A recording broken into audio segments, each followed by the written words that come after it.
Right, check it out, guys. I'm going to do a speed run through this first season of the Milwaukee Bucks through uh, my plan for them as a my league team. So my goal for this year basically is to trade away Mike Carter-Williams, Greg Monroe, and John Henson. Monroe and Henson have the biggest contracts, and I feel like they don't blend very well with the style that I'm going for, which is a young, fast, agile team that has shooting stroke from outside but can also run the floor with, basically positions 1 through 5. And yes, I said 5 including the center, so we're going to need some quick guys running down the floor on the fast break. So first thing I do is I get rid of Michael Carter-Williams. I'm going to want to get rid of John Henson and Greg Monroe eventually. Problem is it's tough to trade these guys because they're a little bit overpaid, but I feel like I should be able to find some takers. Immediately, KJ McDaniel stands out to me because I feel like he's more valuable in this game than John Henson is. John Henson averages maybe 8 and 8, 10 and 10 as a starter at best, but I feel like I can do better than that. Marcus Thornton, I have no value. I don't value him at all, so I'm going to take Golden State's pick, which I know is going to be terrible, but it's a first-round pick, and James Michael McAdoo.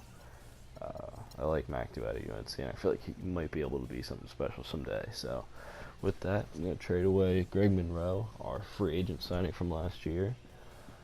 Let me just take a breath here. I don't mind getting Cliff Alexander back for him because it's a huge salary dump, and now we have 3 first-round picks, so let's get this started. Giannis Antetokounmpo is going to be the face of this franchise. I feel like he has the potential to be the biggest superstar in the league, and my goal for this league is to make him that, and hopefully draft him a sidekick in the top 5 of this year's 2016 draft. Maybe somebody along the lines of Ben Simmons. Who knows? So as you saw, I just went and signed Larry Sanders. I feel like his time, it's finally here.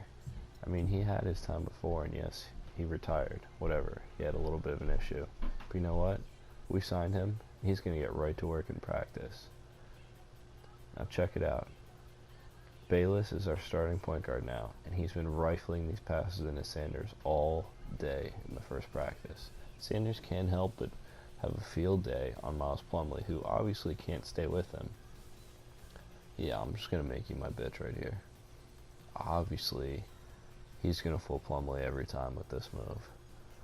Banking off the backboard, using his length to get over him, and then, oh, be careful, don't hurt yourself. A little extra jump there at the end. So, we're in our first 5-on-5 practice of the year, as you saw, and Giannis is just going off. Look at how mean Copeland looks on defense. Well, obviously, he's not that mean because he can't keep up with the Greek Freak. I know not many can, but he's starting to get a little bit more comfortable with his pull-up jumper. He's looking real balanced, and he's not really fading away like he does sometimes in real life. And obviously, he's going to be running the fast break really well. Finishing with contact, in transition, getting big buckets that we're going to need come regular season time. Now, I didn't play the whole season just because, well, to be honest, I really just didn't want to bore you guys with, a tank season. So let's check out some of these nice plays Giannis is making. Nice assist to Bayless on the fast break. Bayless getting the athletic finish. I like that. Let's cut to Giannis throwing down a monster slam against the Knicks. Of course. And I'll say this. Giannis's numbers went up across the board this season from last year. He might be averaging a triple. Ooh, look at that frickin' slam. He might be averaging a triple-double either this coming season or the next one. So stay tuned for that.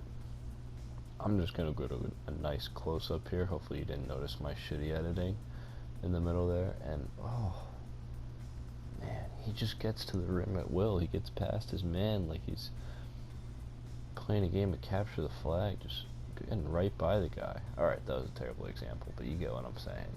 He does whatever he wants on the basketball court. There's nobody who's getting in his way in this game. At least not on the Knicks, anyway. Now we've got Bayless going in transition. Ooh, and guess who? Finds Giannis. Cutting right through the lane. Nobody sees him. He can't believe it. He's like, yeah, I'm just going to go through here, catch the ball with my ginormous hands, and throw that mother effer into the basket. Alright, enough fun and games. Let's do one more dunk, then we're going to get to the real stuff. The NBA draft lottery. Now we have the number 2 shot at getting the number 1 pick. So of course things are going to get screwed up. Let's see what happens. Alright. So number 6 pick. Oh my gosh, the Jazz. So that means the Celtics go to the top 3. Stay with me. The Sixers screwed up for us. That's how they screwed it up. Now we get the number 4 pick instead of the number 2 pick. I just don't, honestly, I don't understand it at all. But whatever. We'll take our number 4 pick and maybe we'll trade up to get Ben Simmons or somebody similar. I mean, we're just going to have to scout the draft picks and see who's best for us. Alright. So I need an assistant coach. Steve Nash, he said he didn't want to coach. I feel like maybe I can entice him into doing it. And then KG comes along. He's got an A+ potential. And I'm just like, dude, I need KG as my assistant coach. He would be perfect. So now I'm taking a look at these guys' improvements over the last year. Giannis had a monster season. Can definitely shoot better from 3. Middleton had great numbers. I'm really happy with his improvement. It looks like he was an investment that paid off very well. Maybe bring down the turnover numbers a little bit. I need him being efficient as my 2 guard. Larry Sanders had a nice year, getting back in it with 8, 9, almost averaging a double-double with almost 2 blocks per game. We're going to get his field goal percentage over 50% by next year, I promise you. Now, Jabari Parker, shooting 175 from 3. I don't know what's going on with that, but I will tell you that I do not like it at all. And that's something I'm going to have to look into. And this is what I'm going to look into potentially. I've got 3 first-round picks, and even though this last one at 29 is pretty terrible, we'll take it. Now make sure you stay tuned for the next episode when we really get into things at the NBA draft. Peace.